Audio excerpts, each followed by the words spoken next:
Buenas tardes, profesor y colegas.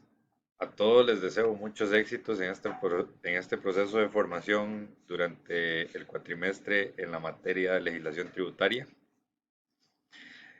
Hoy, 25 de junio de 2022, estaremos tratando este importante tema, como lo es la identificación del tributo, en donde estaremos compartiendo algunos detalles y las respuestas correspondientes a la consigna. Bien, como ya hemos identificado cuáles son las áreas en las que vamos a realizar nuestra investigación, empezaremos por la definición del tributo y a su vez daremos algunas características principales de este importante tema. Primero es importante que tengamos presente que cuando hablamos de tributos hacemos un énfasis en el ingreso público que puede ser un impuesto, que puede ser también una tasa o una contribución especial. Diciendo esto, el tributo e impuesto no son sinónimos entre sí. Por ejemplo, en nuestro país el tributo se define dentro del Código de Normas y Procedimientos Tributarios como los tributos son las prestaciones en dinero, bien sean impuestos, tasas o contribuciones especiales, que el Estado en ejercicio de su poder de imperio exige con el objeto de obtener recursos para el cumplimiento de sus fines. Acá es importante mencionar cuáles son las notas principales del tributo, mismas que mencionaremos a continuación. Son prestaciones en dinero, son exigidas por medio de la potestad tributaria del Estado, solo por ley se pueden establecer los tributos y deben cubrir los gastos para los cuales fueron creados. Por otro lado, según la consigna, debemos dar tres diferencias entre el impuesto y las tasas, por lo que a continuación vamos a detallar. Primero, ¿qué es un impuesto? El impuesto es un tributo cuya obligación tiene como un hecho generador una situación independiente de toda actividad estatal relativa al contribuyente. Por otro lado, tenemos la pregunta de qué es una tasa. Es el tributo cuya obligación tiene como hecho generador la prestación efectiva o potencial de un servicio público individualizado en el contribuyente y cuyo producto no debe tener un destino ajeno al servicio que constituye la razón de ser de la obligación. Ahora, entendiendo ambos conceptos, podemos citar cuáles son esos aspectos diferenciadores. Uno, en cuanto al hecho generador, el impuesto está determinado por el legislador, con base en criterios económicos, políticos y técnicos, que según la estructura económica y las necesidades financieras del Estado. Y por otra parte, tenemos la tasa, que corresponde a la utilización efectiva o potencial de un servicio prestado por la administración, el cual puede ser medido y divisible. Número 2, por obligatoriedad y sujetos.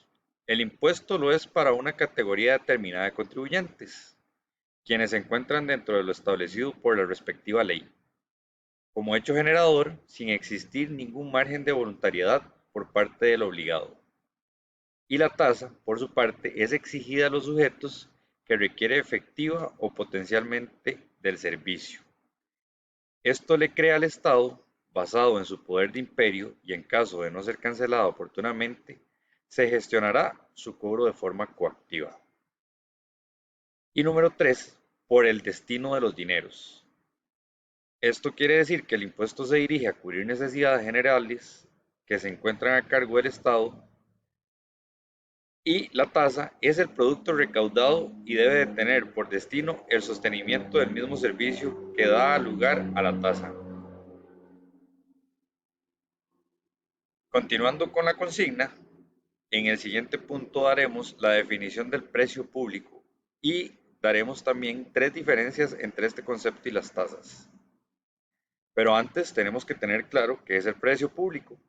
Según la literatura costarricense, se califican como precios públicos las contraprestaciones recibidas por un ente público, como consecuencia de la prestación de servicios o realización de actividades administrativas cuando es voluntaria su solicitud o recepción. y ese servicio es prestado o la actividad es realizada también por el sector privado. En estos casos, el sujeto puede optar libremente entre acudir al ente público para recibir el servicio de la actividad, debiendo pagar un precio público, o demandado al sector privado pagando un precio privado. No se aprecia, por tanto, la nota de coactividad en la recepción o solicitud del servicio o la actividad administrativa de exigencia inexcusable en el caso de las tasas. Después de haber entendido estos conceptos, encontramos que las principales diferencias entre estos son que la tasa, por su fuente o por tener su fuente en la ley, debe de ajustarse a las pautas y controles que demanda la Constitución y la ley. Además, contiene un elemento impositivo, que es decir, un carácter obligatorio. Por su parte, el precio público será producto de un acuerdo de voluntades y su contenido no necesariamente debe de ser recogido y desarrollado en una ley. Además, este no podrá ser impuesto. Continuando con el tema número 4, donde nos solicitan la explicación de los tipos de obligaciones tributarias y su importancia para el fisco, entendemos que las obligaciones tributarias en Costa Rica se dividen en dos grandes tipos. La obligación tributaria principal, que es el pago del tributo. Este pago se entiende como el cumplimiento de una obligación, la llamada obligación tributaria por parte del sujeto pasivo, para solventar los gastos públicos. Y dos, las obligaciones accesorias, mismas que dependen de la obligación principal, y esta también se divide en dos diferentes tipos.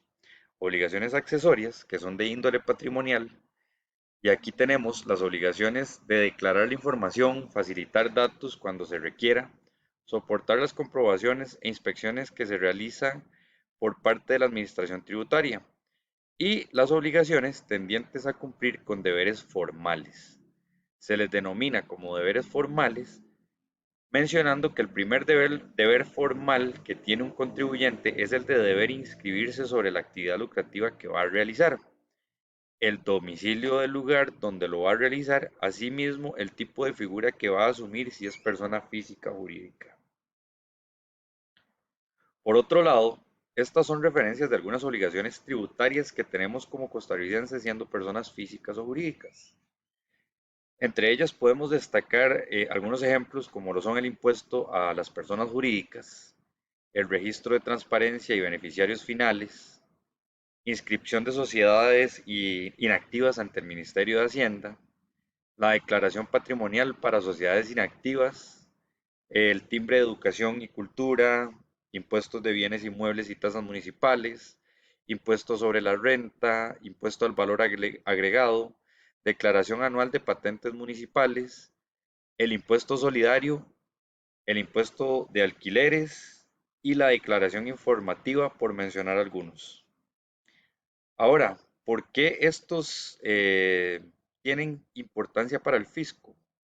Los impuestos constituyen una herramienta fundamental para que el Estado pueda aumentar ingresos moderadamente predecibles, mejorar su relación con el ciclo macroeconómico, favorecer la redistribución del ingreso en la sociedad y proveer a los ciudadanos de la infraestructura y servicios básicos como la salud y la educación. Finalmente, se nos pregunta para qué sirven los deberes formales. Aquí podemos de manera muy sencilla responder que estos sirven para dar elementos precisos para determinar correctamente la carga tributaria del país. Muchas gracias a todos por su atención. Buenas tardes.